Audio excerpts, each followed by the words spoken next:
안녕하세요, 여러분. 오늘도 흥미진진한 이야기로 찾아왔습니다. 옥시 부인전 9화와 10화는 정말 충격적이고 긴장감 넘치는 전개로 우리를 사로잡았는데요. 11화 예고편과 함께 저희 뇌피셜을 섞어 앞으로의 이야기를 예측해보는 시간을 가져보려고 합니다. 과연 옥태영, 천승희, 그리고 박준기와 김소혜의 운명은 어떻게 엮이게 될까요?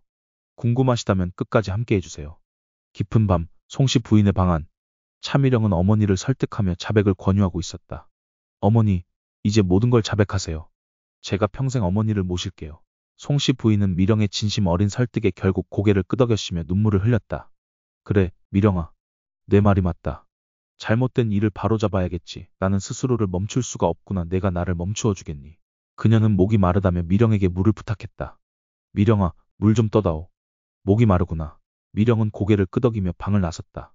그러나 그 짧은 틈을 노리고 지동춘이 방으로 조용히 들어섰다. 여기서 멈추셔야겠습니다, 부인. 그는 냉정한 표정으로 밧줄을 꺼내 그녀의 목에 걸었다. 송씨 부인은 당황하며 발버둥쳤지만 그의 힘은 강력했다. 얼마 지나지 않아 그녀의 몸은 힘없이 쓰러졌다. 집마당에서 이 모든 장면을 목격한 이는 홍씨 부인이었다.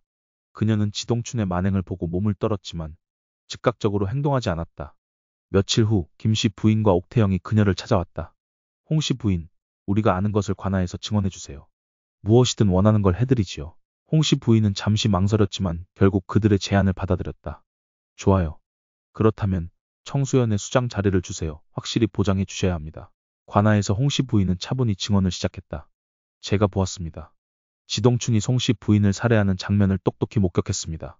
그녀의 증언은 사건의 결정적인 단서가 되었지만 지동춘은 끝까지 자신의 죄를 부인했다.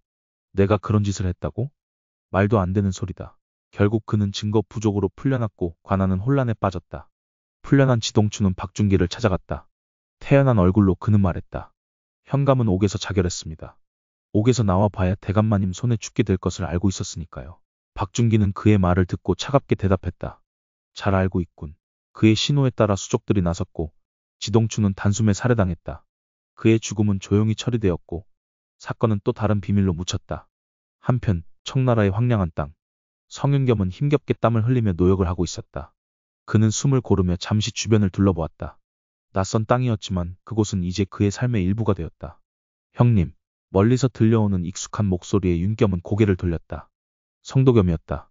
도겸아, 윤겸은 잠시 말을 잇지 못했다. 동생과의 재회는 반가웠지만 동시에 불편한 감정이 스쳤다. 성도겸은 윤겸에게 다가와 손을 잡았다. 그의 손은 거칠고 상처투성이었다. 형님, 이제 집으로 돌아갑시다. 아버님께서 돌아가셨습니다. 집안에는 형님이 필요합니다. 형수님께서 고초를 겪고 계세요. 윤겸은 눈을 감고 한숨을 내쉬었다. 그는 천천히 말을 꺼냈다. 도겸아, 나는 돌아갈 수 없다. 내가 이곳에서 해야 할 일이 남아있다. 형님, 대체 무슨 일이 남아있다는 겁니까? 집안이 이렇게 위태로운데. 도겸의 목소리에는 슬픔과 분노가 섞여 있었다. 윤겸은 고개를 저으며 말했다. 도겸아, 조선의 집안일과 아버님의 죽음보다 더 큰 일이 있다. 나는 이곳에서 새로운 세상을 보았다. 남자와 여자의 경계를 넘어 누구나 자유롭게 사랑할 수 있는 세상을. 조선은 그런 자유가 없는 곳이야. 나는 조선이 변해야 한다고 생각한다. 윤겸의 눈은 먼 곳을 응시하고 있었다. 그는 청나라에서 만난 연인을 떠올렸다. 그곳에서 그는 자신의 정체성을 숨기지 않고도 살아갈 수 있었다. 도겸아, 나는 조선에서 나 자신으로 살아갈 수 없었다. 내가 누구를 사랑하는지조차 용납되지 않는 곳에서 나는 숨막혔다. 하지만 이곳에서는 다르다. 나는 자유를 느꼈고 조선이 그런 곳이 되길 바란다. 도겸은 당황스러워하며 물었다. 형님, 그게 그렇게 중요한 겁니까? 집안보다도 가문의 명예보다도요. 윤겸은 고개를 끄덕이며 말했다. 그렇다. 가문의 명예는 단순히 이름일 뿐이다. 하지만 사람들의 삶과 자유는 그보다 훨씬 중요하다. 내가 이곳에 남아 조선을 변화시킬 단초를 마련해야 한다. 성도겸은 고개를 숙이며 떨리는 목소리로 말했다. 형님, 저는 형님을 이해할 수 없습니다. 집안과 나라가 이토록 위태로운데 어떻게 형님 자신만의 자유를 위해 이런 결정을 할 수 있습니까? 윤겸은 도겸의 어깨를 붙잡았다. 도겸아, 나는 너를 이해한다. 하지만 언젠가 너도 알게 될 거야. 이건 단순히 나 자신을 위한 선택이 아니다.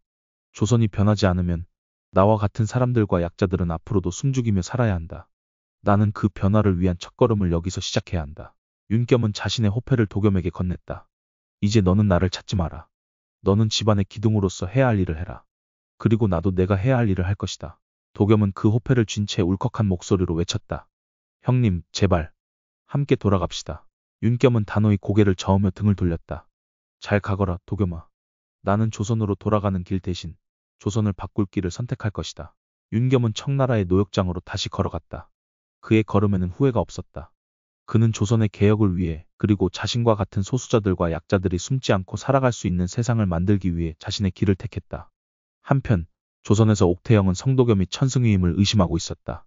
그녀는 그의 정체를 밝히기 위해 송화가루를 준비했다. 이 송화가루를 뿌리면 그의 정체를 알아낼 수 있을 거야. 단장님은 송화가루 향을 맡으면 재채기를 하시니까 태영은 천승위를 불러내 계획을 실행했다. 송화가루를 후 불자 예상대로 천승위는 재채기를 하며 움찔했다. 아, 태영은 그 모습을 놓치지 않고 그의 정체를 눈치챘다. 단장님 맞죠? 천승위는 더 이상 숨길 수 없음을 깨닫고 고개를 끄덕였다. 그래, 나 천승위다. 하지만 모든 것은 널 지키기 위해서였어. 태영은 그의 고백에 복잡한 감정을 느꼈지만 그의 진심을 이해하며 침묵했다. 모든 진실을 알게 된 옥태영은 깊은 고민에 빠졌다. 집안의 거짓말이 드러나면 모든 가족이 위태로워질 것을 알았기 때문이다. 그녀는 천승위와 단둘이 대화를 나누며 결심을 밝혔다. 단장님, 이제 우리 떠나야 해요. 이 집안에 더 이상 머물다가는 모두가 위험해질 거예요. 천승위는 그녀를 조용히 바라보며 말했다. 너의 결정이 무엇이든 나는 너를 지킬 거야. 하지만 너의 꿈인 외지부의 길과 너의 모든 것이 여기에 있지 않니? 처음엔 완곡하게 떠나겠다 했던 태영은 이내 결심했다. 아니요. 떠나지 않겠어요. 내가 떠난다고 이 집안의 문제들이 사라지지 않아요. 여기에 남아 문제를 해결하겠어요. 이게 내가 선택한 길이에요. 천승위는 그녀의 결단에 뻐하며 곁에 서겠다는 의지를 보였다. 한편 김소혜는 자신의 방에서 거울을 보며 얼굴을 매만졌다. 그녀의 눈빛은 차갑고 날카로웠다. 팔려가듯 첩으로 들어간다니. 내가 첩이 되어 구더기를 찾아내고 없앨 방법을 얻을 수 있다면 그게 무슨 상관이야. 김소혜는 거울을 보며 스스로 다짐했다. 구더기, 내가 내 가족에게 저지른 죄값을 반드시 치르게 할 거야. 감히 내 남편감을 넘보고 아버지의 얼굴을 낫으로 베어버리고 나에게 오물을 뒤집어 씌워. 그녀는 결코 평범한 첩으로 남을 생각이 없었다. 첩의 자리마저도 그녀에게는 복수의 발판에 불과했다. 며칠 후 김소혜는 박준기의 저택에 들어섰다. 웅장한 대문이 열리며 그녀는 천천히 걸어 들어갔다. 저택의 분위기는 서늘했고 그녀를 반기는 사람은 없었다. 박준기는 서재에서 그녀를 기다리고 있었다. 왔나? 박준기는 미소를 지었지만 그 안에는 그녀를 의심하는 기색이 엿보였다. 대감, 앞으로 잘 부탁드립니다. 김소혜는 단호한 목소리로 말했다. 그녀의 표정에는 두려움이라고는 찾아볼 수 없었다. 박준기는 그녀의 자신감에 흥미를 느꼈다. 첩으로 들어오는 것도 대단한 결심인데 그대는 평범한 첩은 아니군. 김소혜는 차갑게 웃으며 말했다. 대감, 저는 단순히 첩으로 머물 생각이 없습니다. 저는 대감에게 도움이 될 겁니다. 그리고 그 대가로 구덕이라는 노비를 찾아 제거하는데 제게 힘을 빌려주셔야 합니다. 박준기는 그녀의 요구를 듣고 잠시 생각에 잠겼다. 대감, 저는 필요한 정보와 힘이 있으면 뭐든 할 준비가 되어 있습니다. 좋소. 당신이 원하는 것을 얻는 대가로 나에게도 이익이 되어야 할 것이오. 나의 계획에 협력하는 조건으로 말이오. 그날부터 김소혜와 박준기의 위험한 협력이 시작되었다. 그녀는 구더기에 숨겨진 은신처를 찾아내기 위해 새로운 사람들을 모아 움직이기 시작했다. 그녀의 결단은 청수연의 새로운 긴장감을 불어넣었다. 김소혜의 구더기를 잡기 위한 계획 그리고 박준기의 음모는 청수연을 더욱 깊은 혼란으로 몰아넣고 있었다. 한편 외지부 관저에서 태영과 승희는 박준기와 김소혜의 움직임에 대해 보고받고 있었다. 김소혜가 박준기의 첩으로 들어갔다고 한다. 승희가 보고서를 들고 그녀에게 말했다. 그녀가 첩으로 들어간 이유가 단순한 게 아니겠군요. 분명 어떤 목적이 있을 겁니다. 맞소. 그녀가 박준기와 손을 잡았다는 건 우리에게도 큰 위협이요. 그 둘의 목표는 분명히 우리 집안을 무너뜨리는 것이겠지요. 태영은 깊은 숨을 내쉬며 말했다. 우리가 먼저 그녀의 진짜 목적을 알아내야 해요. 그리고 그들이 저를 목표로 한다면 그것을 역이용할 방법도 찾아야 합니다. 과연 태영과 승희는 박준기와 김소혜의 움직임을 저지하고 집안을 지킬 수 있을까요? 그리고 김소혜가 첩으로 들어간 진짜 목적은 무엇일까요? 긴장감 넘치는 전개가 우리를 기다리고 있습니다. 여러분, 오늘의 드라마 리뷰와 뇌피셜은 여기까지입니다. 옥시부인전의 전개가 더욱 흥미진진해지고 있죠. 여러분은 태영과 승희가 이 위기를 어떻게 헤쳐나갈 거라고 생각하시나요? 박준기와 김소혜의 계획은 과연 성공할 수 있을까요? 영상이 재미있으셨다면 구독과 좋아요, 알림 설정도 잊지 말아주세요. 댓글로 여러분의 생각과 다음 전개에 대한 예측을 남겨주세요. 함께 이야기 나눠요. 그럼 다음 영상에서 다시 만나요.